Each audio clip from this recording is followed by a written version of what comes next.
je m'appelle Timothy, j'ai 32 ans, et mon frère, l'enfant chéri de notre famille, s'est levé lors de la fête du 60e anniversaire de ma mère, a pointé du doigt ma femme en larmes et a annoncé à toute la salle que le bébé qu'elle portait était le sien, pas le mien.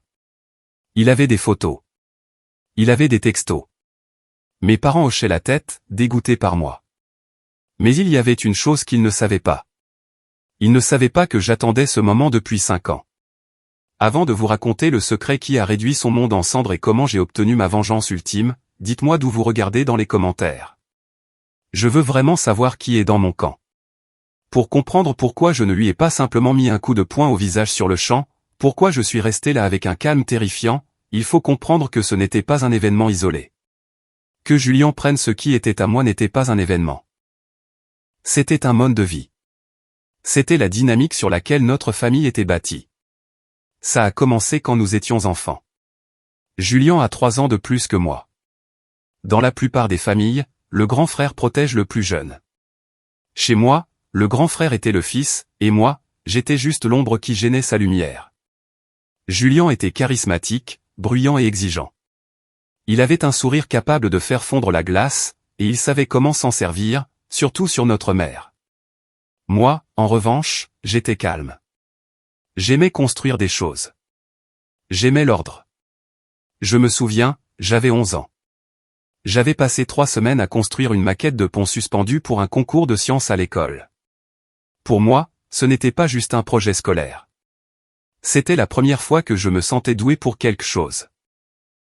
J'avais utilisé du balsa, des mesures précises et une colle qui sentait les produits chimiques, travaillant tard dans la nuit à la table de la cuisine. C'était parfait. J'étais fier.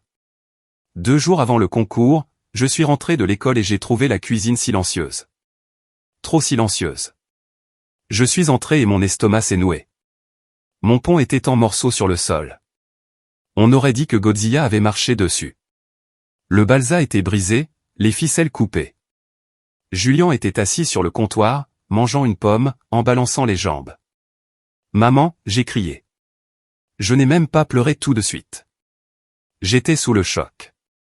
Ma mère est arrivée en courant du salon, s'essuyant les mains sur un torchon. Elle a regardé les débris, puis moi, puis Julien. « Timothy, qu'est-ce que c'est que tout ce bruit ?» a-t-elle demandé, la voix sèche. Il l'a cassé. Il a cassé mon pont.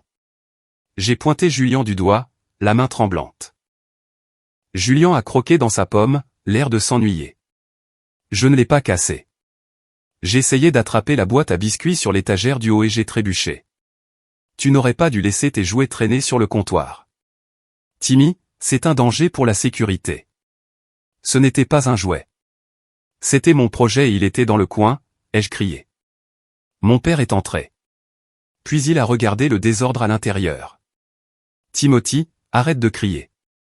Ton frère aurait pu se blesser. Pourquoi es-tu si négligent avec tes affaires? Mais papa. Ça suffit, a-t-il dit, levant une main. Nettoie ça et excuse-toi auprès de ton frère pour avoir crié. Il est secoué. Je les ai dévisagés. J'ai regardé Julien. Il m'a fait un clin d'œil. Juste un clin d'œil rapide et subtil que nos parents ne pouvaient pas voir. C'est à ce moment-là que j'ai appris les règles du jeu. Julien ne pouvait rien faire de mal. Je ne pouvais rien faire de bien. Si Julien me faisait du mal, c'était de ma faute parce que j'étais sur son chemin. Si Julien me volait quelque chose, c'était de ma faute parce que je ne partageais pas. Ce schéma ne s'est pas arrêté aux jouets. Il a grandi avec nous. Quand j'avais 16 ans, j'ai économisé de l'argent en tondant des pelouses pour m'acheter une guitare acoustique décente. Je voulais apprendre à jouer. Je la gardais dans ma chambre, impeccable dans son étui. 2 semaines plus tard, je suis rentré à la maison pour découvrir que la guitare avait disparu. Oh, Julien en avait besoin, a dit ma mère nonchalamment quand j'ai demandé. Elle coupait des légumes pour le dîner comme si elle n'avait pas juste sanctionné un vol. Il y avait un spectacle de talent à son université et il voulait impressionner des amis. Tu sais à quel point le réseautage est important pour lui. Mais c'est la mienne, maman. Je l'ai payé. Ne sois pas égoïste, Timothy. Ce n'est qu'une guitare. Il la ramènera. Il l'a ramenée 3 mois plus tard avec un manche fissuré et une cheville d'accordage manquante. Il en a ri. La fête a été un peu folle. Petit frère, ne t'inquiète pas. Ça lui donne du caractère. Aucune excuse. Aucune offre de payer pour les réparations. Et quand je me suis mis en colère, on m'a dit que j'étais dramatique et matérialiste. Mais le pire, ce n'était pas les choses matérielles. C'étaient les gens. Au lycée, j'avais le béguin pour une fille nommée Maya. Nous étions dans la même classe d'histoire. Nous étudions ensemble, rions des mêmes blagues. Je rassemblais mon courage pour l'inviter au bal de fin d'année. J'ai fait l'erreur de la mentionner à table un soir. Maya ? A demandé Julien, levant les yeux de son téléphone. Est-ce que c'est celle avec les cheveux bouclés ? Ouais, ai-je dit, regrettant instantanément. 3 jours plus tard, Julien est venu me chercher à mon lycée, ce qu'il ne faisait jamais. Il conduisait la voiture de notre père, musique à fond. Il s'est garé juste devant les marches où je parlais à Maya. Il a baissé la vitre, a affiché ce sourire à $1 million et a dit « Salut, Timmy, qui est ton ami ?» En 5 minutes, il l'avait charmé.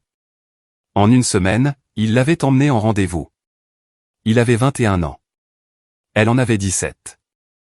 C'était glauque, mais pour nos parents, c'était juste Julien étant Julien. Il n'y peut rien si les filles le préfèrent, m'a dit mon père quand je les ai trouvées en train de s'embrasser sur notre porche. Peut-être que si tu étais un peu plus extraverti, Timothy, tu aurais plus de chance. Ne sois pas jaloux du charisme de ton frère. Apprends de lui. Il a largué Maya 2 semaines plus tard parce qu'il s'ennuyait. Il ne l'aimait même pas. Il voulait juste prouver qu'il pouvait la prendre. Il voulait me rappeler que rien de ce que je touchais n'était à l'abri de lui. J'ai appris à me cacher. J'ai appris à cacher mes intérêts, mon argent et mon cœur. J'ai décidé très tôt que la seule façon de survivre était de partir. Je me suis concentré sur mes notes. Je me suis concentré sur l'architecture, un domaine que Julien trouvait ennuyeux et trop mathématique. Je pensais que si je choisissais quelque chose qu'il détestait, il me laisserait tranquille. J'avais tort. J'ai déménagé le jour de mes 18 ans. Je suis allé à l'université avec une bourse, j'ai eu 3 emplois et je suis à peine rentré à la maison. Je pensais que la distance me sauverait. Mais la dynamique de l'enfant chéri ne s'arrête pas juste parce que vous changez de code postal. Avance rapide jusqu'à la fin de ma vingtaine. J'avais construit une vie calme et solide. Je travaillais dans un cabinet de taille moyenne à concevoir des maisons résidentielles. Je conduisais une berline fiable. Je payais mes factures à temps. Je ne demandais pas un centime à mes parents. Julien, pendant ce temps, était des montagnes russes. Il était dans la vente, voiture, assurance, immobilier, quelle que soit la saveur du mois. Il gagnait de l'argent rapidement et le dépensait encore plus vite. Il était toujours sur le point de faire une grande percée ou de conclure une affaire énorme, mais d'une manière ou d'une autre, il avait toujours besoin d'un prêt temporaire de maman et papa. J'ai découvert plus tard qu'ils avaient refinancé leur maison 2 fois pour couvrir ses dettes de jeu et ses entreprises ratées. Ils ne me l'ont jamais dit. Pour eux, Julien était un entrepreneur qui n'avait tout simplement pas de chance. J'étais le stable, l'ennuyeux qui ne comprenait pas les risques élevés, les récompenses élevées. Puis est arrivé l'incident qui aurait dû me faire couper les ponts avec eux pour toujours. J'ai rencontré Elena. Elena était différente. Elle n'était pas de notre ville. Elle était illustratrice, créative, désordonnée, vibrante et farouchement loyale. Nous nous sommes rencontrés dans un café où elle a renversé un latte sur mes plans. Au lieu de me mettre en colère, j'ai ri. Nous avons parlé pendant 3 heures. Je n'ai pas parlé d'elle à ma famille pendant 6 mois. J'étais terrifié. Je la gardais comme un trésor secret. À l'abri des pirates. J'ai appelé mes proches. Mais finalement, les choses sont devenues sérieuses. Nous avons emménagé ensemble. Je ne pouvais pas la cacher pour toujours. Je l'ai amenée à Thanksgiving. Je l'ai préparée. Mon frère est. Beaucoup, lui ai-je dit. Mes parents pensent que le soleil brille de son derrière. Ignore-les. Elle m'a serré la main. Je gère, Tim. Je suis avec toi. Le dîner a été un désastre. Julien est arrivé avec 1 heure de retard, portant un costume qui coûtait plus cher que ma voiture, sentant le parfum cher et le scotch. Il a dominé la conversation, se vantant de son nouveau travail de vente de condos de luxe. Il a passé toute la soirée à adresser ses commentaires à Elena. Pas une conversation polie, une conversation prédatrice. Alors, une artiste, a-t-il ricané, faisant tourner son vin. Est-ce que ça paie les factures? Ou est-ce que Timmy subventionne ton hobby? Je m'en sors plutôt bien, en fait, a dit Elena froidement. J'illustre des livres pour enfants. Mignon, a dit Julien, balayant sa carrière d'un revers de la main. Tu sais, j'ai un ami qui dirige une galerie d'art en ville. Je pourrais faire une présentation, mais tu devrais être gentil avec moi. Il a fait un clin d'œil. Mon père a gloussé. Julien, espèce de coquin, a dit papa. J'ai claqué ma fourchette. Arrête, Julien. Ouah, doucement, tigre. Julien a ri, levant les mains en signe de fausse reddition. J'essaie juste d'aider la petite carrière de ta copine. Tu es si coincé. C'est pour ça que tu vieillis plus vite que moi. Il a raison, Timothy, est intervenue ma mère. Ton frère est juste généreux. Tu devrais être reconnaissant qu'il offre des relations. Tu sais comme c'est difficile pour les artistes. J'ai regardé Elena. Elle n'était pas charmée. Elle avait l'air dégoûtée. Et pour la première fois de ma vie, voir quelqu'un d'autre les voir pour ce qu'ils étaient m'a donné de la force. Nous partons, ai-je dit en me levant. Assieds-toi, Timothy. Ne gâche pas Thanksgiving, a ordonné mon père. Nous partons. J'ai pris la main d'Elena et je suis sorti. C'était le début de la vraie guerre. Je pensais avoir gagné cette bataille parce que j'étais parti. Mais j'ai sous-estimé Julien. Il n'aimait pas perdre, il n'aimait surtout pas que j'ai quelque chose que quelqu'un qu'il ne pouvait pas charmer. Il a commencé une campagne, pas ouvertement mais subtilement. Il m'envoyait des textos tard le soir. Elle n'est pas faite pour toi, frère. J'ai vu comment elle regarde les autres gars. Il a dit à mes parents qu'Elena était impolie avec lui quand je n'étais pas là. Ma mère a commencé à m'appeler, inquiète. Julien dit qu'Elena lui a fait des avances dans la cuisine pendant Noël. Je m'inquiète qu'elle t'utilise, Timothy. Une femme comme ça. Elle crée des drames. C'est un mensonge, lui ai-je dit. Julien ment. Pourquoi ton frère mentirait-il, a demandé maman, semblant vraiment blessée. Il t'aime. Il veille juste sur toi. C'était exaspérant.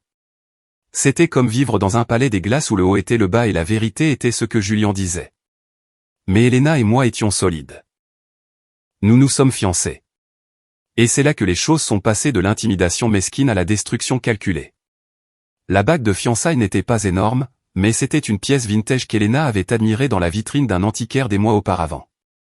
Quand je l'ai demandée en mariage, elle a pleuré. Pas à cause du diamant, mais parce que j'avais écouté. Parce que je m'étais souvenu.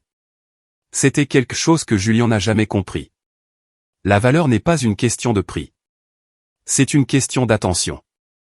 Cependant, au moment où nous avons annoncé nos fiançailles, l'atmosphère dans ma famille est passée de passive-agressive à un sabotage actif. Je commençais enfin à prendre de l'ampleur dans ma carrière. Je venais de recevoir une offre verbale pour un poste d'architecte senior dans un cabinet prestigieux à Chicago. C'était l'héritage de mon travail acharné. Une augmentation de salaire massive, un bureau d'angle et un vrai respect. J'étais aux anges. J'ai fait l'erreur de partager cette nouvelle lors d'un barbecue familial, pensant que peut-être, juste peut-être, mon succès éclipserait la dernière présentation d'opportunité d'investissement de Julien. C'est super, Tim, a dit mon père en retournant un hamburger. Mais Chicago est dangereux et loin. C'est une énorme opportunité, papa. Le salaire à lui seul. L'argent n'est pas tout, a interrompu ma mère en versant de la limonade. Julien reste ici. Il valorise la famille. Julien, qui se prélassait sur une chaise longue avec des lunettes de soleil à $500, a souri d'un air suffisant. L'architecture est un domaine en voie de disparition. Frère, l'IA va te remplacer dans 5 ans. Mais bon, profite en tant que ça dure. 3 jours plus tard, le cabinet de Chicago a retiré l'offre. J'étais dévasté. J'ai appelé la directrice des RH pour savoir pourquoi. Elle était hésitante mais a finalement dit, « Monsieur Harrison, nous avons reçu un appel de votre employeur actuel concernant des préoccupations éthiques. Nous ne pouvons pas aller de l'avant. » Mon employeur actuel ? Je suis entré dans le bureau de mon patron. Il était confus. Je ne leur ai jamais parlé, Timothy. Je vous ai donné une recommandation écrite élogieuse. J'ai creusé plus loin. J'ai un ami, Marcus, qui travaille dans les télécoms. Je lui ai demandé de m'aider à tracer l'appel éthique. Ça n'a pas pris longtemps. L'appel au cabinet de Chicago provenait d'un téléphone prépayé, mais la localisation a été repérée depuis une tour de téléphonie mobile juste à côté de la maison de mes parents. J'ai confronté Julian. As-tu appelé le cabinet à Chicago en te faisant passer pour mon patron, lui ai-je demandé dans l'allée de la maison de mes parents. Il a ri, polissant le capot de sa voiture. Tu es paranoïaque, Tim. Pourquoi ferais-je ça? Je suis occupé à conclure des affaires. Peut-être que tu n'es tout simplement pas aussi bon que tu le penses. Tu ne pouvais pas le supporter, ai-je dit, la voix tremblante de rage. Tu ne pouvais pas supporter que je gagne plus d'argent que toi. Ma mère est sortie. Timothy, arrête de harceler ton frère. Il a été stressé toute la semaine à cause de sa nouvelle entreprise. Il n'a pas besoin de ta jalousie. Il m'a coûté un emploi, maman. Oh, arrête. S'il te voulait, il n'aurait pas écouté un simple coup de téléphone. C'est peut-être un signe que tu devrais rester ici et nous aider. J'ai réalisé alors qu'il n'y avait pas de justice dans cette maison. Le coup le plus dur est venu une semaine plus tard concernant ma voiture. J'avais une Toyota Camry, fiable, payée. Julian conduisait une BMW en leasing qu'il ne pouvait pas se permettre. Il a manqué 3 paiements et l'agent de recouvrement tournait autour. Mon père m'a appelé un mardi. Timothy, nous devons parler. C'est une question d'unité familiale. Qu'est-ce qui s'est passé? Julian a besoin d'une voiture. Il en a besoin pour ses rendez-vous avec les clients. Tu sais, l'image est tout dans la vente. Il ne peut pas arriver en Uber. Alors, qu'il s'achète une voiture bon marché. Il ne peut pas obtenir de prêt en ce moment. Son crédit est temporairement difficile. Nous pensions que, comme tu travailles dans un bureau et que tu ne rencontres pas de clients, tu pourrais donner ta Camry à Julian. Nous t'aiderons avec un acompte sur une voiture plus petite. Ou tu peux prendre le bus. C'est mieux pour l'environnement. J'ai failli laisser tomber le téléphone. Vous voulez que je lui donne ma voiture? Celle que j'ai payée. C'est un prêt, Tim. Juste jusqu'à ce qu'il reçoive sa prime. Ne sois pas égoïste. C'est ton frère. Non. Pardon? Non, je ne lui donne pas ma voiture. S'il a besoin d'une voiture, qu'il trouve un travail qui en paie une. La voix de mon père est devenue froide. Je suis très déçu de toi après tout ce que nous avons fait pour toi. Très bien, sois comme ça. Ils ne m'ont pas parlé pendant 1 mois. Mais le clou du spectacle, 2 semaines plus tard, Julian est arrivé devant mon immeuble. Il klaxonnait. J'ai regardé par la fenêtre. Il était assis dans une Porsche 911 jaune vif toute neuve. Je suis descendu. Je pensais que tu étais fauché, ai-je dit. Il a souri, faisant vrombir le moteur. Maman et papa se sont portés garants. De plus, ils ont contracté une ligne de crédit sur valeur domiciliaire pour la compte. C'est un investissement, Tim. Il faut dépenser de l'argent pour en gagner. Ce bébé va me faire entrer dans la cour des grands. Il l'a fait vrombir à nouveau, le son résonnant sur les bâtiments. Tu veux faire un tour? Oh, attends. Je ne veux pas mettre de poussière sur le cuir. À plus. Il est parti en trombe. Je suis resté là, à regarder les traces de pneus. Mes parents avaient hypothéqué leur avenir pour lui acheter un jouet après m'avoir demandé de renoncer à ma nécessité. Ce n'était plus seulement du favoritisme. C'était un suicide financier alimenté par l'illusion. Mais j'avais Elena et nous préparions notre mariage. Nous avons décidé de tout payer nous-mêmes. Ainsi, mes parents ne pourraient rien nous reprocher. Nous voulions une cérémonie petite et élégante. Nous avons trouvé le lieu parfait, la maison de verre. C'était une serre remplie de plantes exotiques surplombant la ligne d'horizon de la ville.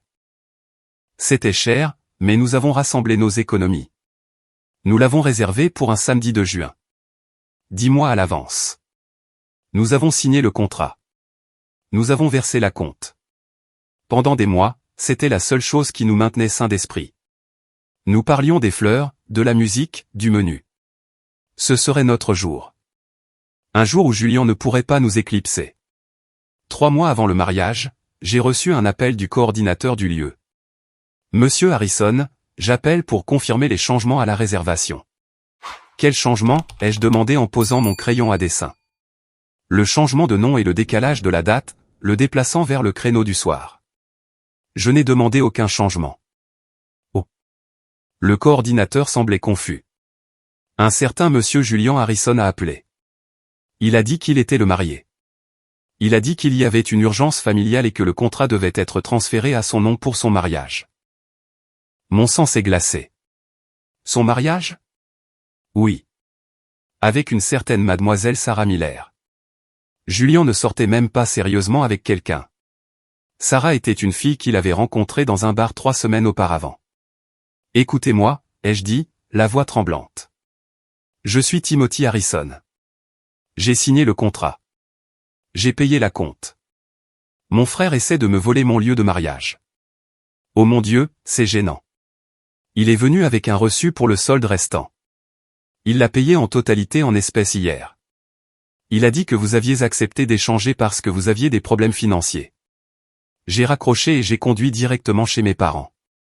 Mes jointures étaient blanches sur le volant. Je les ai trouvées dans le salon.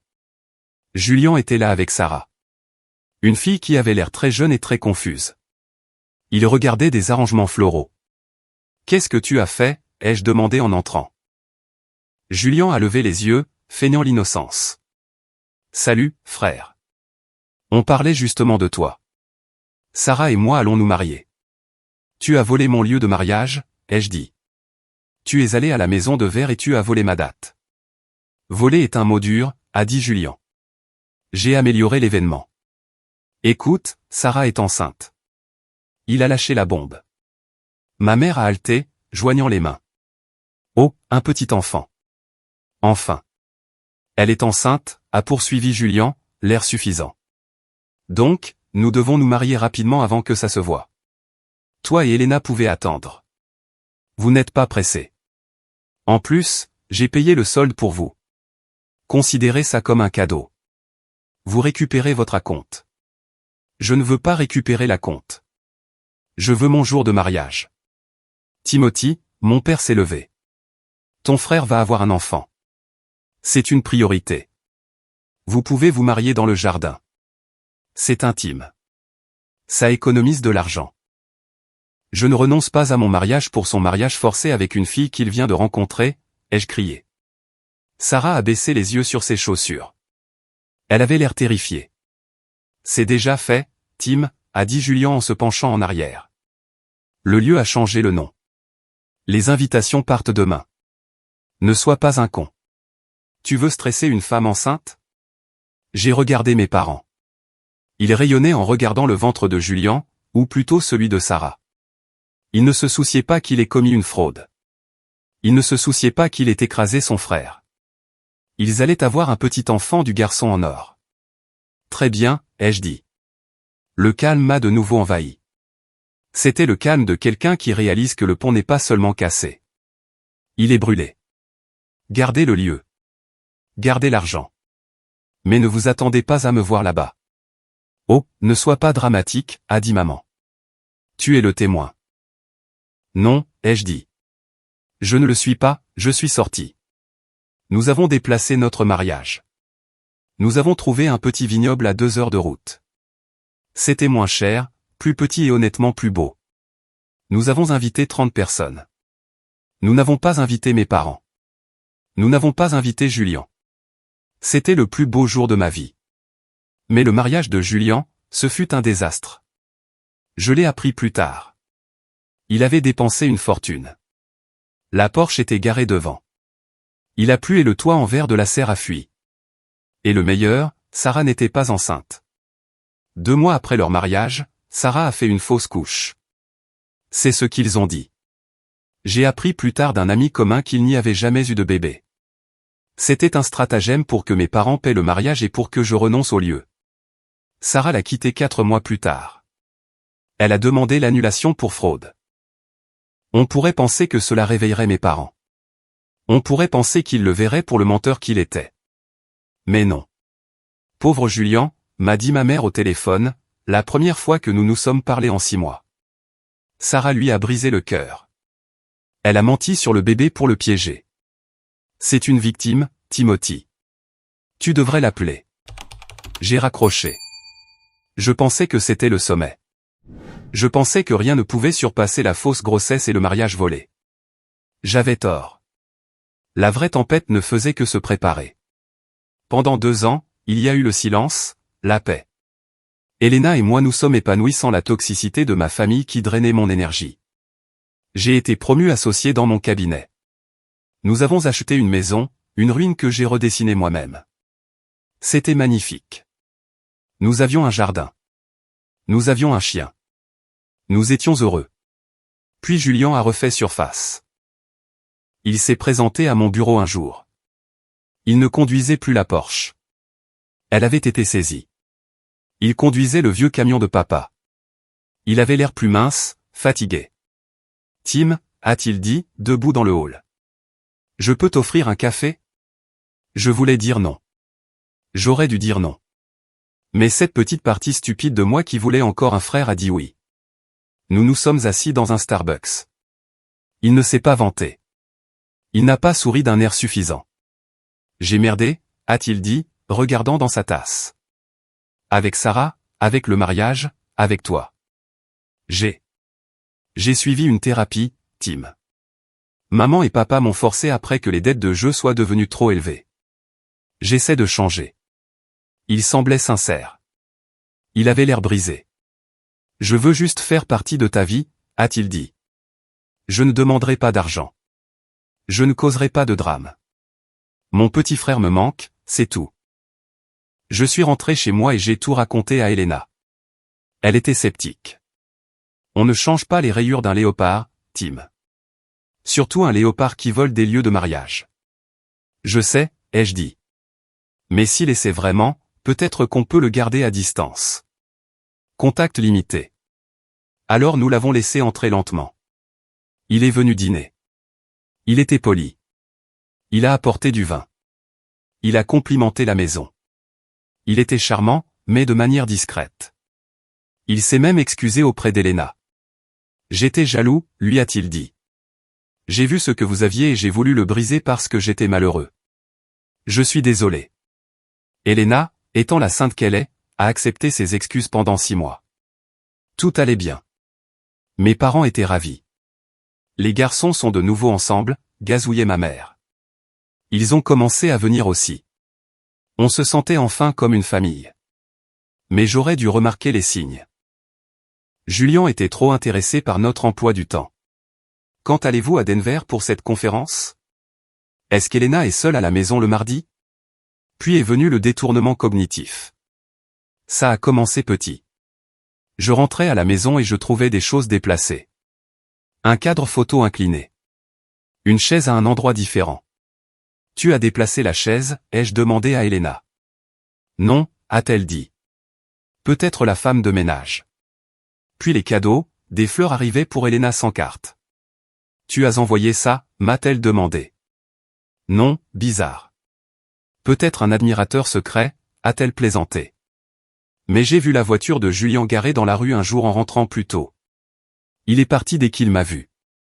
Est-ce que Julien était là, ai-je demandé à Elena. Non. Pourquoi? Je l'ai vu dehors. C'est bizarre. Il n'a pas appelé. La tension a commencé à monter. Je me sentais observé. Je sentais que ma maison n'était pas sûre. Puis j'ai trouvé le bouton. Il était sous notre lit. Un bouton distinct à bordure dorée d'un blazer d'homme. Ce n'était pas le mien. Je ne porte pas d'or. Je l'ai tenu en l'air. Elena, à qui est-ce? Elle l'a regardé, confuse. Je ne sais pas. Peut-être qu'il est tombé d'un de tes vieux manteaux. Je ne possède rien de tel, un œuf froid s'est formé dans mon estomac. Je me suis souvenu que Julien portait un blazer bleu marine avec des boutons dorés lors de notre dernier dîner de famille. Est-ce que Julien a été dans notre chambre, ai-je demandé, la voix tendue. Quoi? Non. Timothy, tu es fou? Pourquoi serait-il dans notre chambre? Je ne sais pas. Mais c'est à lui. Tu redeviens paranoïaque, a-t-elle dit, reprenant les mots de mon frère d'il y a des années. Ne le laisse pas s'insinuer dans ta tête. Peut-être qu'il l'a fait tomber dans le couloir et que le chien l'a traîné. Je voulais la croire. Je l'ai cru. Mais la graine était plantée et Julien l'a arrosée. Il a commencé à faire des blagues quand nous étions tous les 4 ensemble. Elena adore ce restaurant italien sur la 4e rue, n'est-ce pas? Oh, attends. C'était peut-être quelqu'un d'autre que j'y ai emmené. Il la regardait et lui faisait un clin d'œil. Elena avait l'air confuse. Je n'y suis jamais allé avec toi, Julien. C'est vrai. C'est vrai. Mon erreur. Ça devait être un rêve. Il essayait de me rendre jaloux. Il essayait d'insinuer une histoire qui n'existait pas. Puis le miracle s'est produit, ou la tragédie, selon la façon dont on voit les choses. Elena est tombée enceinte. Nous étions aux anges. Nous essayions depuis 1 an. Quand elle m'a montré le test positif, nous avons pleuré. Nous nous sommes serrés dans les bras. Nous avons oublié Julien, le bouton, les fleurs bizarres. Nous allions être parents. Nous avons décidé de garder le secret jusqu'au 2e trimestre. Nous n'avons rien dit à personne. Pas à mes parents. Pas à Julien. 2 jours après l'avoir découvert, j'étais au travail. Mon téléphone a vibré. Un texto de Julien. Il faut qu'on parle du bébé. Mon cœur s'est arrêté. J'ai fixé l'écran. Comment savait-il? Nous n'avions rien dit à personne. J'ai répondu par texto. Quel bébé? Julien, ne fais pas l'idiot. Elena m'a dit. Je pense qu'il nous faut un test de paternité, frère. Pour la tranquillité d'esprit de tout le monde. J'ai eu l'impression d'avoir reçu un coup de poing dans la gorge. J'ai appelé Elena immédiatement. Tu l'as dit à Julien, ai-je demandé. Lui dire quoi? Que tu es enceinte. Non, je n'ai rien dit à personne. Timothy, tu me fais peur. Pourquoi? Il sait. Il vient de m'envoyer un texto demandant un test de paternité. Elena est restée silencieuse. Puis elle a commencé à pleurer. Il nous surveille. Il doit me suivre. Timothy, j'ai peur. J'ai quitté le travail. J'ai conduit jusqu'à la maison. J'ai installé des caméras de sécurité cet après-midi-là, à l'intérieur et à l'extérieur. Je n'ai rien dit à mes parents. Je n'ai rien dit à Julien. Je me suis juste préparé à la guerre. Je n'ai pas répondu au texto de Julien. Je l'ai bloqué, mais il n'avait pas fini. Les semaines précédant l'anniversaire de ma mère ont été un flou d'anxiété. Elena était malade de nausées matinales et de peur. Elle ne voulait pas quitter la maison. Il essaie de nous détruire, a-t-elle murmuré une nuit. Il sait que c'est la seule chose qui te briserait. Il ne le fera pas, ai-je promis. Je ne le laisserai pas faire. J'ai engagé un détective privé. Je devais savoir ce qu'il faisait. Le détective, un type nommé Miller, est revenu avec un dossier 3 jours plus tard. Votre frère est occupé, a dit Miller. Il a acheté des téléphones prépayés. Il a utilisé une application qui génère de fausses conversations par texto.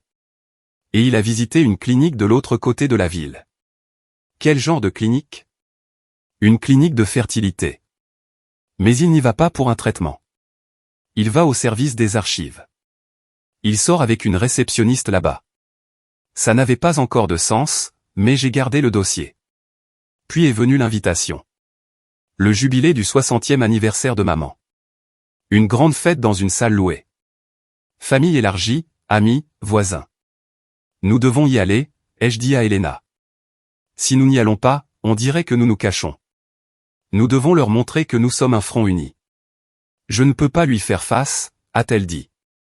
Tu n'auras pas à le faire. Je serai à tes côtés à chaque seconde. Et s'il dit un seul mot, nous partons. Elle a accepté à contre-cœur. Nous sommes arrivés à la fête. C'était somptueux. Mes parents avaient clairement puisé à nouveau dans leur fonds de retraite. Il y avait un groupe de jazz, une tour de champagne. Julien était là, tenant la cour. Il portait un smoking. Il nous a vus entrer et a levé un verre. Son sourire était prédateur.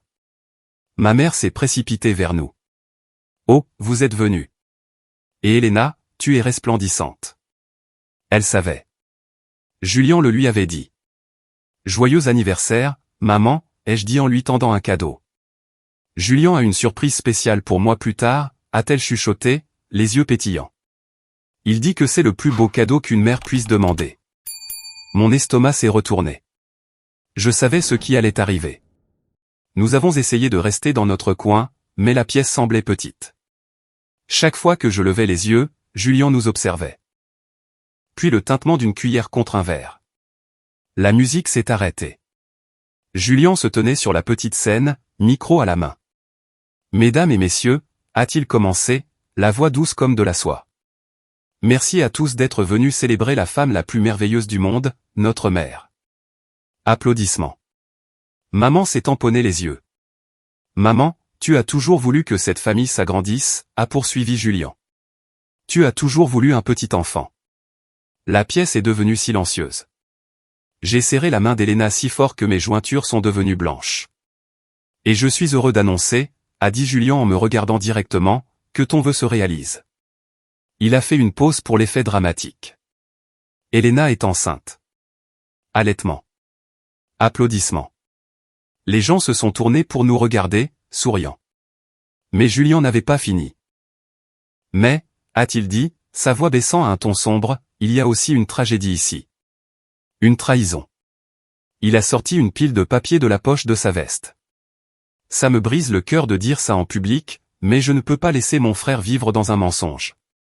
Je ne peux pas laisser mes parents élever un enfant en pensant que c'est un Harrison pour découvrir la vérité plus tard. Qu'est-ce qu'il fait, a murmuré Elena en tremblant. La vérité, a dit Julien, sa voix craquant d'une fausse émotion, c'est qu'Elena et moi nous voyons depuis 4 mois. La salle a halté, une inspiration collective. Non, a crié Elena. C'est un mensonge. J'ai des preuves, a dit Julien en agitant les papiers. J'ai les textos. J'ai les photos. J'ai essayé d'arrêter ça. J'ai essayé de la repousser à cause de toi, Tim. Mais elle était persistante. Et une nuit, nous avons fait une erreur et maintenant elle porte mon enfant. Ma mère s'est levée, le visage pâle. Julien, est-ce vrai? Oui, maman. Je suis tellement désolé. Je voulais prendre mes responsabilités. Je voulais être à la hauteur. Il a projeté une image sur l'écran derrière lui. C'était une capture d'écran d'une conversation par texto. Message envoyé par Elena. Tim ne se doute de rien. J'ai hâte de sentir ton bébé bouger. C'était faux.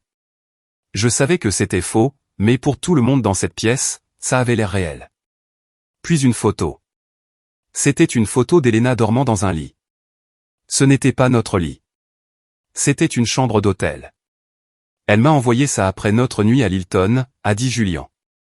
J'ai regardé la photo. J'ai reconnu la chemise qu'elle portait. C'était celle de la nuit du dîner de famille il y a 3 mois. La nuit où elle s'était sentie étourdie et était allée s'allonger dans la chambre d'amis chez mes parents. Il avait tout mis en scène.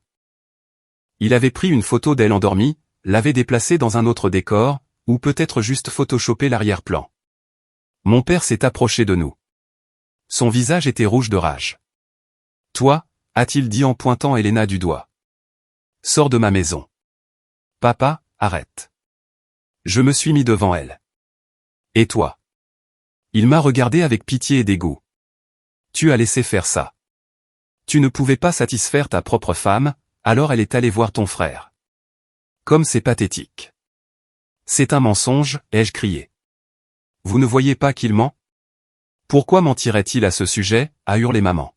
« Pourquoi gâcherait-il mon anniversaire ? Il avoue son péché pour prendre la responsabilité de son enfant. C'est un homme. Toi, tu n'es qu'un cocu. » Le mot est resté en suspens dans l'air. Julien était sur scène, nous regardant avec un air de victoire attristé. Il l'avait fait. Il avait pris ma femme, mon enfant et ma dignité d'un seul coup. Mais alors quelque chose a changé en moi. La chaleur de la colère a disparu, remplacée par la glace froide de l'exécution. J'ai lâché doucement la main d'Elena. « Reste ici » ai-je murmuré. Je me suis dirigé vers la scène. « Tim, ne fais rien de stupide » a dit Julien dans le micro. « Je ne veux pas me battre avec toi. » Je ne me suis pas dirigé vers lui. Je me suis dirigé vers le chariot audiovisuel où l'ordinateur portable était connecté au projecteur. « Tu as raison, Julien » ai-je dit, ma voix se projetant clairement dans la pièce silencieuse. Nous ne devrions pas nous battre. Nous devrions juste regarder les faits. J'ai sorti une clé USB de ma poche. C'était le moment, la récompense. La pièce était si silencieuse qu'on pouvait entendre le bourdonnement de la climatisation. Mes parents me fixaient, leur visage tordu par un mélange de gêne et de colère. Ils voulaient que je parte. Ils voulaient balayer la honte de l'infidélité d'Elena sous le tapis et se concentrer sur le miracle du bébé de Julian. Julian avait l'air nerveux pour la première fois. Il s'est reculé du micro. Tim, éloigne-toi de l'ordinateur. Ce n'est pas le moment pour tes petits diaporamas. En fait, ai-je dit en branchant la clé, c'est le moment parfait. Tu as apporté des preuves, Julian. Je veux juste les vérifier. J'ai regardé la foule, mes tantes, oncles, cousins, des gens qui m'avaient méprisé toute ma vie parce que je n'étais pas le causeur étincelant qu'était Julian. Mon frère prétend avoir couché avec ma femme, ai-je dit. Il prétend que l'enfant qu'elle porte est le sien. Il prétend avoir des textos et des photos. On les a vus, a crié ma tante du fond. Pas, Timothy. Et un peu de dignité. Dignité, ai-je répété. C'est un bon mot. Parlons plutôt de biologie. J'ai cliqué sur un fichier. Un document est apparu sur l'écran géant, remplaçant le faux message texte. C'était un rapport médical. Il avait l'air complexe, plein de jargon médical, mais j'ai zoomé sur la ligne du bas. Ceci, ai-je dit, est un dossier médical de l'hôpital Saint-Jude. Il est daté d'il y a 5 ans. Nom du patient, Julian Harrison. Le visage de Julian est devenu blanc. Il s'est jeté sur moi. Éteins ça. C'est privé. Mon ami Marcus, qui jouait linebacker à l'université, est sorti de la foule et a bloqué le chemin de Julian. Laisse-le parler, Julian. J'ai continué.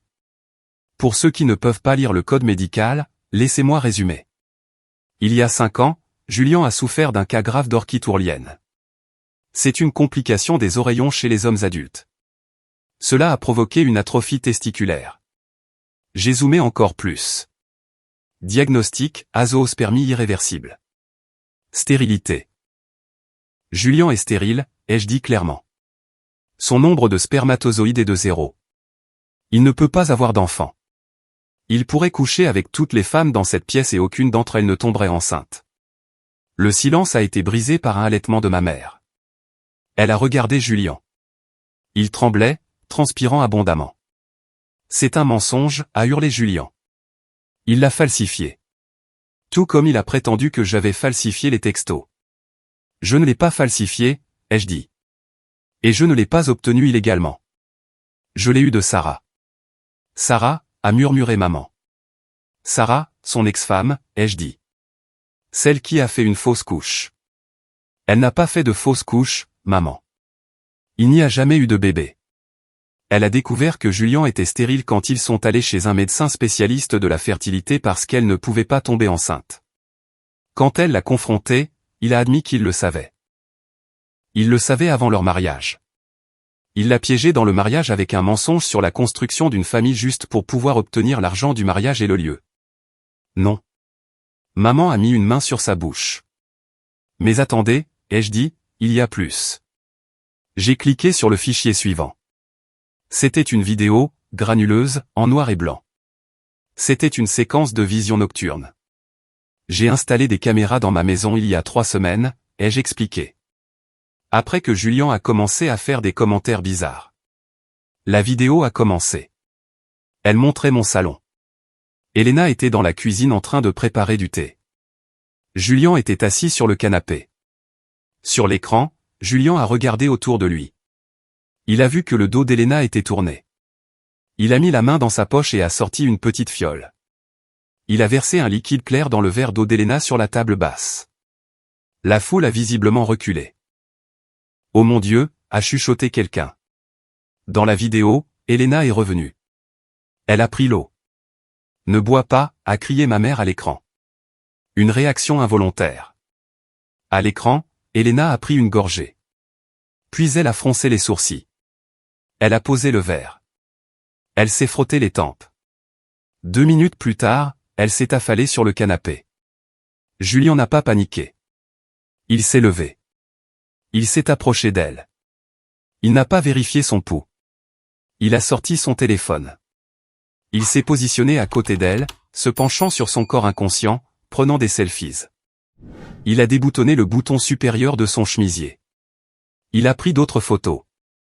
Puis il l'a reboutonné, a essuyé le verre avec un mouchoir et a versé le reste de l'eau dans une plante. Il l'a laissé là. J'ai mis la vidéo en pause. Il n'a pas couché avec elle, ai-je dit, ma voix tremblant de rage contenue. Il l'a droguée. Il a drogué une femme enceinte. Il a drogué la femme de son frère pour mettre en scène une fausse liaison juste pour détruire mon mariage et réclamer mon enfant comme le sien. J'ai regardé mes parents. Mon père se tenait la poitrine, l'air d'avoir une crise cardiaque. Ma mère était à genoux, sanglotant. C'est un prédateur, ai-je dit. Ce n'est pas l'enfant chéri. C'est un monstre. Julien a regardé autour de la pièce. Il n'a vu aucun allié, aucun sourire, seulement de l'horreur et du dégoût. C'était une blague, a-t-il balbutié, son masque charismatique glissant pour révéler un homme terrifié et pathétique. C'était juste une farce. J'allais vous le dire. Je voulais juste lui donner une leçon sur le fait d'être si suffisant. Tu l'as drogué, Julien, a rugi mon père. C'était la première fois en 32 ans que je l'entendais crier sur Julien. Papa, j'avais besoin de l'argent, a pleuré Julien. Si j'avais un enfant, tu as dit que tu débloquerais le fonds en fiducie. J'ai des dettes, papa. Des gens méchants me poursuivent. J'avais besoin d'un héritier. Alors tu as essayé de voler le mien, ai-je demandé. Tu as tout, m'a hurlé Julien, de la salive volant de sa bouche. Tu as la carrière, la maison, la femme parfaite. Pourquoi ne puis-je pas avoir une seule chose? Pourquoi ne peux-tu pas simplement partager? Partager. Je l'ai regardé avec une pitié pure. Ma famille n'est pas un jouet que tu peux casser, Julien. Je me suis tourné vers la foule. Je pars maintenant. Mon avocat a des copies de toutes ces images. La police est déjà en route pour arrêter Julien pour agression, administration de drogue et fraude. J'ai quitté la scène. Je suis allé vers Elena qui pleurait silencieusement dans un coin. Je lui ai passé le bras autour. Rentrons à la maison, ai-je dit. Nous nous sommes dirigés vers la sortie. La foule s'est écartée comme la mer Rouge. Personne n'a dit un mot, mais alors que nous atteignions la porte, j'ai entendu la voix de ma mère. Timothy, attends. Je me suis arrêté. Je ne me suis pas retourné. S'il te plaît, sanglota TL. N'appelle pas la police. C'est ton frère. Nous pouvons arranger ça. Nous pouvons l'envoyer dans un établissement. S'il te plaît, ne ruine pas sa vie. Je me suis retourné lentement. J'ai regardé la femme qui m'avait mis au monde, la femme qui m'avait vu pleurer sur un pont cassé et m'avait dit que c'était de ma faute. Je ne ruine pas sa vie, maman, ai-je dit. Il a fait ça tout seul. Et franchement, tu lui as tendu le marteau. J'ai poussé les portes et je suis sorti dans l'air frais de la nuit. Le parking était calme, un contraste frappant avec le chaos que nous venions de quitter. Les lumières bleues clignotantes des voitures de police se reflétaient déjà sur le bâtiment lorsque nous sommes partis. Je ne suis pas resté pour assister à l'arrestation. Je n'en avais pas besoin. L'image du visage terrifié de Julien était suffisante. Le trajet du retour a été silencieux pendant les 10 premières minutes. Elena tenait son ventre, regardant par la fenêtre. Ça va, ai-je demandé en prenant sa main. Il m'a drogué, a-t-elle murmuré. Je pensais juste avoir eu un vertige. Je pensais que c'était les hormones de la grossesse. Je me sentais coupable de m'être évanoui alors qu'un invité était là. Tu n'as rien à te sentir coupable, ai-je dit fermement. Tu es la victime ici. Il voulait notre bébé, Tim. Il allait prétendre que c'était le sien. Et ensuite? Se battre pour la garde? Oui, ai-je dit. Il nous aurait traînés devant les tribunaux pendant des années. Il aurait utilisé l'argent de maman et papa pour nous saigner à blanc. Il voulait élever mon fils comme le sien juste pour prouver qu'il pouvait le prendre. Nous sommes rentrés à la maison. J'ai vérifié les serrures. J'ai vérifié les caméras. Nous étions en sécurité. Mais les retombées émotionnelles ne faisaient que commencer. Le lendemain matin, mon téléphone a explosé. Pas de la famille. Je les avais tous bloqués, mais d'amis communs et de parents éloignés. Texto du cousin Mike. Mec, est-ce vrai que Julien est en prison? Maman a dit qu'il avait essayé d'empoisonner Elena. Texto de tante Déborah. J'ai toujours su que quelque chose n'allait pas avec lui. Je suis tellement désolé, chérie. Le récit avait changé. L'enfant chéri était tombé. Et quand une idole tombe, elle se brise. J'ai rencontré mon avocat, Marcus, plus tard dans la journée. C'est gagné d'avance, a dit Marcus en examinant les dossiers. Agression, mise en danger d'autrui, fraude. De plus, la fraude précédente avec le lieu de mariage refait surface. Et Sarah est prête à témoigner sur les documents médicaux falsifiés et l'abus financier. Et mes parents, ai-je demandé. Ils essaient de le faire libérer sous caution, a dit Marcus. Mais le juge a fixé la caution à 500 000 $ en raison du risque de fuite. Julien a de fausses pièces d'identité, tu te souviens? Le détective les a trouvées. Ils n'ont pas 500 000 $, ai-je dit. Ils ont hypothéqué la maison pour la Porsche. Exactement. Ils sont à sec. Julien va rester en cellule jusqu'au procès. J'ai ressenti une vague de soulagement si forte qu'elle m'a donné le vertige. 3 jours plus tard, mon père s'est présenté à mon bureau. Il avait l'air d'avoir 10 ans de plus. Il portait des vêtements froissés. Il ne s'était pas rasé. La sécurité l'a arrêté à la réception, mais je leur ai dit de le laisser monter. Je l'ai rencontré dans la salle de conférence. « Qu'est-ce que vous voulez ?» ai-je demandé. Je ne lui ai pas offert de siège. « Nous avons perdu la maison », a-t-il dit. Sa voix était creuse. « Quoi ? » Pour payer l'avocat de Julien, pour essayer d'obtenir une caution. Nous avons mis la maison en garantie, mais la banque a fait un audit. Ils ont découvert les autres prêts que Julien avait contractés à notre nom. Fausse signature. Nous sommes en faillite. Tim, nous avons 30 jours pour quitter les lieux. Je l'ai regardé fixement. Il vous a volé, vous aussi. Tout, a chuchoté papa. Il a volé les bijoux de ta grand-mère. Il a vidé le plan d'épargne retraite de ta mère. Nous ne savions pas. Ou peut-être que nous ne voulions pas savoir. Nous pensions juste qu'il avait besoin d'aide. Vous avez permis à un criminel d'agir, ai-je dit. Vous avez sacrifié votre retraite et votre relation avec votre fils honnête pour protéger une sangsue. Je sais. Il a pleuré. Il a réellement pleuré. Je suis tellement désolé, Timothy. Nous avions tellement tort. Nous étions si aveugles. Il a levé les yeux vers moi, les yeux suppliants. Pouvons-nous rester avec vous juste quelques semaines, le temps de nous organiser? Ta mère est anéantie. Elle n'arrête pas de pleurer. J'ai regardé cet homme. Cet homme qui m'a dit de donner ma voiture à Julien. Cet homme qui m'a traité de cocu devant tout le monde que je connaissais. Cet homme qui a regardé Julien m'abuser pendant 20 ans et m'a dit d'être moins dramatique. J'ai pensé à Elena. J'ai pensé à mon enfant à naître. J'ai pensé à la sécurité et à la paix de ma maison. Non, ai-je dit. Papa a eu l'air choqué. Mais nous sommes de la famille. Nous n'avons nulle part où aller. Vous avez des choix, ai-je dit. Vous pouvez aller dans un refuge. Vous pouvez louer un motel. Mais vous ne pouvez pas venir chez moi. Vous n'êtes pas des personnes sûres. Vous apportez le chaos. Vous apportez Julien. Nous ne l'amènerons pas. Il est en prison. Il est dans vos têtes, ai-je dit. Et jusqu'à ce que vous le coupiez complètement de votre vie, jusqu'à ce que vous admettiez que vous avez créé ce monstre, je ne peux pas vous avoir près de mon fils.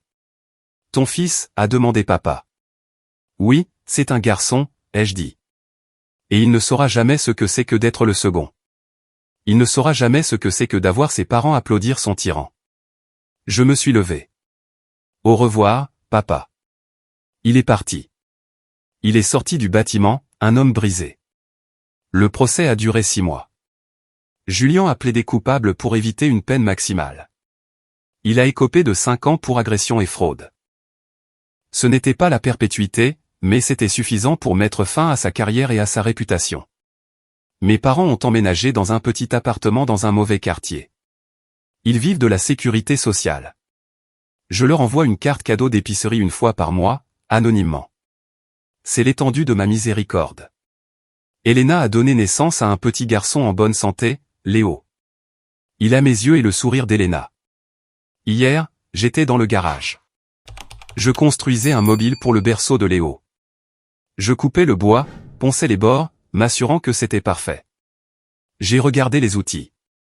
Je me suis souvenu de mon pont cassé. J'ai fait une promesse à Léo à ce moment-là. Je ne casserai jamais tes affaires, ai-je murmuré à la sûre. Je ne te ferai jamais te sentir petit pour que quelqu'un d'autre se sente grand. Le silence après que les sirènes de la police se soient estompées était la chose la plus forte que j'ai jamais entendue. On s'attend à ce que la victoire ressemble à un défilé, à des feux d'artifice. Mais quand on retire enfin le cancer qui vous tue depuis 30 ans, on n'a pas envie de célébrer. On ressent juste la douleur de l'espace vide où se trouvait une famille. Le processus judiciaire n'a pas été rapide. C'était une machine lente et broyeuse qui a mâché ce qui restait de la dignité de mes parents. Mon avocat, Marcus, était un requin. Il ne s'est pas contenté de s'en prendre à Julien. Il s'est assuré que toute la chronologie de la fraude était documentée. Nous avons découvert que l'héritage que Julien prétendait protéger, celui pour lequel il avait besoin d'un héritier, n'existait même plus. Mes parents l'avaient vidé des années auparavant pour couvrir ses frais de justice pour une conduite en état d'ivresse en Floride dont je n'avais jamais entendu parler et une entreprise de crypto-monnaie ratée qui a perdu 6 chiffres. Le plus pathétique n'était pas le crime lui-même. C'était l'incompétence pure et simple. Julien avait bâti une vie sur des mensonges, mais c'était un architecte terrible. Les fondations étaient pourries, et au moment où j'ai retiré cette seule brique à la fête, toute la maison s'est effondrée. Je me souviens du jour de l'audience préliminaire. Je n'étais pas obligé d'y aller, mais j'y suis allé. J'avais besoin de le voir sans le costume cher, sans la Porsche, sans le sourire suffisant. Ils l'ont amené en combinaison orange. Il avait l'air petit. L'éclat de l'enfant chéri avait disparu, effacé par les néons et le savon de la prison. Quand il m'a vu dans la galerie, il ne m'a pas fusillé du regard. Il m'a regardé avec cette confusion désespérée et suppliante, comme un chien qui a mordu son propriétaire et qui est choqué d'être mis en cage. Mes parents étaient là, assis 2 rangs derrière moi. Je pouvais entendre ma mère pleurer. C'était un son humide et rauque. Mon père était assis comme une statue de pierre, fixant l'arrière de la tête de Julien. Ils avaient perdu leur maison 3 jours auparavant. La saisie a été brutale. Comme mon nom figurait sur de vieux papiers datant de mes 18 ans, avant que je ne sois plus au courant, j'ai été informé de la vente aux enchères. J'y suis allé principalement pour m'assurer que rien de ce qui m'appartenait n'était vendu. Mais ce que j'ai vu m'a brisé le cœur d'une manière inattendue. Des étrangers se promenaient dans la maison de mon enfance. Ils touchaient la rampe où je glissais. Ils enchérissaient sur la table de la salle à manger où Julien m'avait donné des coups de pied sous la table pendant des années pendant que mes parents souriaient. J'ai vu un homme acheter les clubs de golf prisés de mon père pour 50 $. J'ai vu une femme acheter le service de porcelaine de ma mère, celui qu'elle disait trop beau pour que je le touche, pour 100 $. C'était une vente au rabais d'une vie de mauvaise décision. Mes parents se tenaient dehors sur le trottoir, regardant leur empire être partagé au plus bas soumissionnaire. Ils ressemblaient à des fantômes. Papa s'est approché de moi alors que je me dirigeais vers ma voiture après la vente aux enchères. Il portait des vêtements dépareillés, une chemise à carreaux et un pantalon de ville trop ample. Il avait perdu 10 kg. Tim, Croassateil. Nous logeons au motel 6 près de l'autoroute. C'est temporaire. Je sais, ai-je dit en déverrouillant ma voiture. Ta mère ne va pas bien. Elle continue de mettre une place pour Julien à table sur la table de chevet. J'ai ressenti une pointe de pitié. Mais je me suis souvenu du visage d'Elena quand elle s'est réveillée après avoir été droguée. Je me suis souvenu des textos que Julien avait falsifiés. Elle a besoin d'un médecin, papa. Pas de moi. Nous ne pouvons pas nous permettre un médecin. Nous n'avons plus d'assurance. J'ai arrêté de payer les primes pour payer la compte de l'avocat. C'était votre choix, ai-je dit en montant dans la voiture. Vous avez misé sur le mauvais cheval, papa. Vous avez misé la maison, l'assurance et votre âme sur Julien. Je ne peux pas rembourser ce pari. Je suis parti. Je l'ai regardé dans le rétroviseur, rétrécissant jusqu'à ce qu'il ne soit plus qu'un point. C'était la chose la plus difficile que j'ai jamais faite, les laisser dans le pétrin qu'ils avaient créé. Mais je savais que si je m'arrêtais, si je leur donnais ne serait-ce qu'un pouce, ils m'entraîneraient, moi et mon fils, avec eux. Les suites à la maison étaient différentes. C'était une guérison silencieuse. Elena a fait des cauchemars pendant des semaines. Elle ne buvait de l'eau que si elle la versait elle-même d'une bouteille scellée. Elle sursautait si je bougeais trop vite. Nous sommes allés en thérapie ensemble. Le thérapeute nous a dit que ce que Julien avait fait était une forme de terrorisme intime. Il n'avait pas seulement attaqué son corps. Il avait attaqué sa réalité. Mais alors Léo est arrivé. La naissance a été compliquée. Hypertension artérielle, probablement due au stress. Mais quand il est sorti, hurlant, rouge et parfait, le monde s'est réinitialisé. Je l'ai tenu dans la salle d'accouchement, sa petite main agrippant mon doigt avec une force surprenante. J'ai regardé son visage. Il ne me ressemblait pas. Il ne ressemblait pas à Elena. Il se ressemblait juste à lui-même. Je ne te comparerai jamais à personne, lui ai-je murmuré. Tu n'as pas à être en or. Tu dois juste être bon. Elena s'est rétablie. Nous avons commencé un jardin dans la cour. J'ai construit une terrasse. Nous avons reconquis notre espace. Le bouton que j'avais trouvé sous le lit, je l'ai jeté à la poubelle. Le souvenir de la voix de Julien dans ma maison, j'ai repeint les murs, littéralement et métaphoriquement. L'audience de détermination de la peine a eu lieu 6 mois plus tard. Julien a accepté un accord de plaidoyer. Son avocat, un défenseur public, parce que mes parents n'avaient plus d'argent, lui a conseillé de plaider coupable d'agression et de mise en danger d'autrui pour abandonner les accusations de tentative de fraude. J'ai fait une déclaration sur les répercussions pour la victime.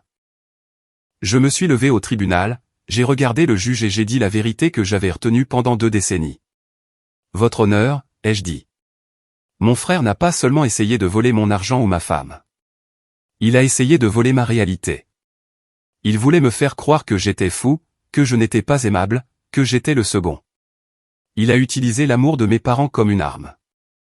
Une peine de prison ne le guérira pas, mais elle donnera à ma famille, ma vraie famille, la sécurité dont nous avons besoin pour respirer. Le juge lui a donné 5 ans. Alors que l'huissier l'emmenait, Julien s'est tourné vers la galerie. Il ne m'a pas regardé. Il a regardé maman et papa. Vous aviez promis, leur a-t-il hurlé. Vous avez dit que vous arrangeriez ça. Vous avez dit que j'étais spécial. Arrangez ça. Mon père a mis sa tête dans ses mains. Ma mère a juste regardé, les yeux vides. Réalisant que le monstre qu'elle avait créé essayait maintenant de la dévorer vivante. C'était la dernière fois que je voyais Julien. Les retombées ont continué à se propager. Des amis qui avaient pris le parti de Julien lors du fiasco du mariage sont revenus en rampant, présentant des excuses. Nous ne savions pas, ont-ils dit. Il était si convaincant. Je leur ai pardonné, mais je ne les ai pas laissés revenir. J'ai réalisé que les gens qui se laissent facilement influencer par un menteur charismatique ne sont pas les personnes que je veux autour de mon fils. J'ai choisi mon cercle. J'ai gardé Marcus, l'ami loyal qui a bloqué Julien à la fête. J'ai gardé Madame Chin, la propriétaire du café qui a témoigné que Julien avait comploté là-bas. J'ai gardé les gens qui m'ont vu, pas l'ombre de mon frère. Ma carrière a décollé. La charge mentale de ma famille ayant disparu, j'ai tout mis dans mon travail. J'ai conçu une bibliothèque pour la ville, un espace de calme, de structure, de lumière. Elle a remporté un prix. La cérémonie a eu lieu la semaine dernière. Je n'ai pas invité mes parents. J'ai entendu dire qu'ils vivent de la sécurité sociale dans un petit appartement à 2 villes de là. Papa travaille comme préposé à l'accueil dans une quincaillerie. Maman ne quitte pas la maison. Parfois, tard dans la nuit, je me demande si j'ai été trop dur. Je me demande si j'aurais dû leur envoyer plus qu'une simple carte d'épicerie. Mais ensuite, je regarde le moniteur pour bébé. Je vois Léo dormir paisiblement. Et je sais que le mur que j'ai construit entre nous n'est pas en pierre. Il est fait de survie. Cela fait 2 ans depuis la condamnation. La vie est ennuyeuse et c'est absolument merveilleux. L'ennui était un luxe que je n'ai jamais eu en grandissant. Dans la maison de mon enfance, chaque jour était une performance. Chaque dîner était un champ de mine où je devais esquiver les insultes de Julien ou les critiques passives-agressives de mes parents. Le chaos était la norme. Maintenant, ma norme est la paix. Je suis assis sur la terrasse arrière de notre maison. C'est dimanche matin. Le soleil frappe la nouvelle pergola que j'ai construite le mois dernier. Elena est à l'intérieur en train de faire des crêpes. Je peux sentir la vanille et le beurre. Léo a maintenant 2 ans. Il se promène sur l'herbe, poursuivant un papillon. Il tombe souvent. Il est maladroit, tout comme moi hier. Il a cassé un vase. C'était un beau vase, un cadeau de mariage. Il courait dans le salon, a trébuché sur ses propres pieds et s'est écrasé contre la table d'appoint. Le vase s'est brisé en 1 million de morceaux. J'étais dans la cuisine. J'ai entendu le fracas. J'ai entendu le silence qui a suivi. Ce silence terrifiant où un enfant attend de voir si le monde va s'effondrer. Mon cœur a martelé pendant une fraction de seconde. J'étais de retour dans la cuisine de mes parents à 11 ans. Je m'attendais à des cris.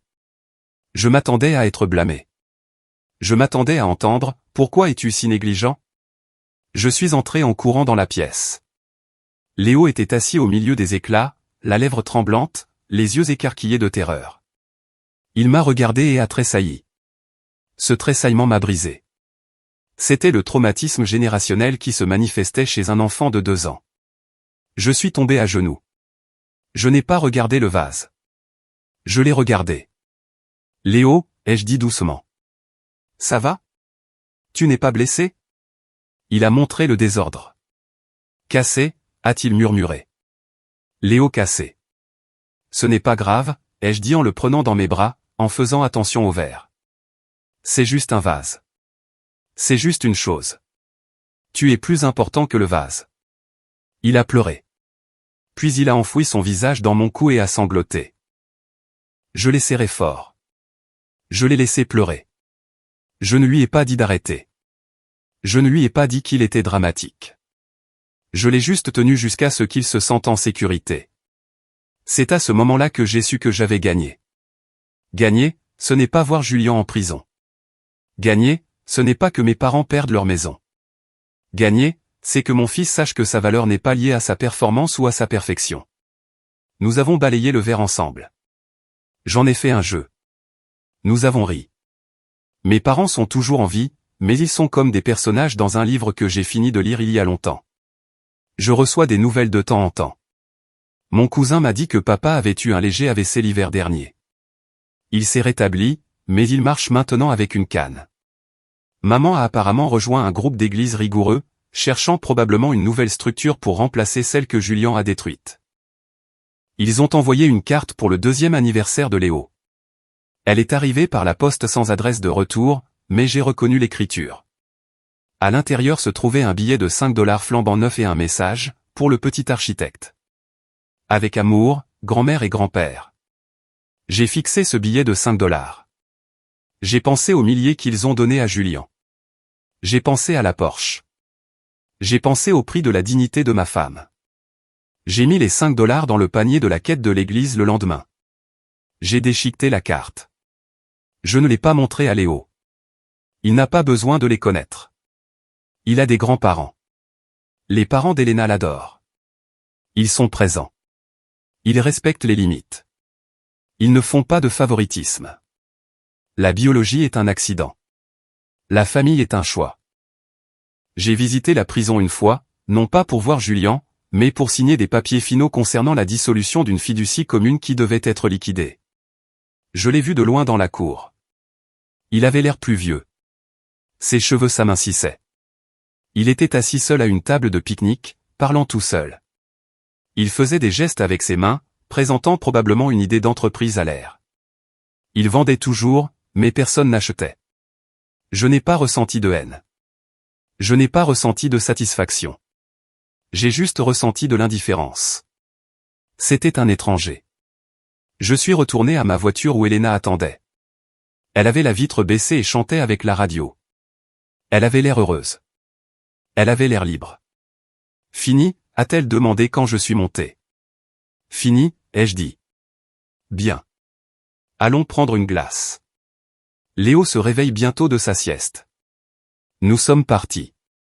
Je n'ai pas regardé la prison. Je n'ai pas regardé dans le rétroviseur. J'ai regardé la route qui s'étendait devant nous. Je m'appelle Timothy.